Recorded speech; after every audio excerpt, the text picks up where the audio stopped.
বিগত ১৪ বছর পূর্বে বিবাহ বন্ধনে আবদ্ধ হয়েছিল রানের বাজার বাগবাড়ি এলাকার উত্তম দেববর্মা ও শিকন দেববর্মা। বিবাহের ১২ বছর পর তাদের ফুটফুটে পুত্র সন্তানের জন্ম হয়। বড় আদর করে পুত্রের নাম রাখেন লাহার। লাহার তার পরিবার সহ পাড়া-পড়শি সকলের প্রিয় ছিল। সকলের প্রিয় লাহার আর নেই, পৃথিবী ছেড়ে সে চিরদিনের মতো চলে গেছে।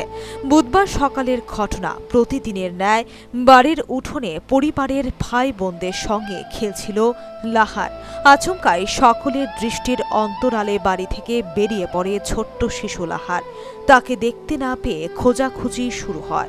বহু খোঁজাখুঁজির পর অবশেষে তাকে পাওয়া যায় পার্শ্ববর্তী রবি দেববর্মার জলাশয়ে।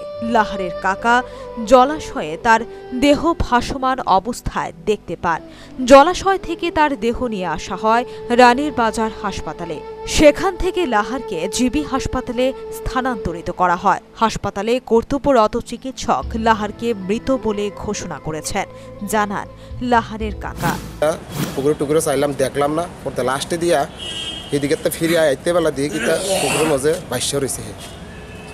এই বাইশ রয়েছে পরে আমি গিয়া লাভ দিয়ে গিয়ে ফুটা তার আল গীতা আনছি বাড়ি আনছি পরে সব কান্ডা গাড়ি, তারপরে লই আইলাম রানীবাজার থেকে রেফার করেছে জিবি দূরে। জীবিত আনার পর কি কইছে?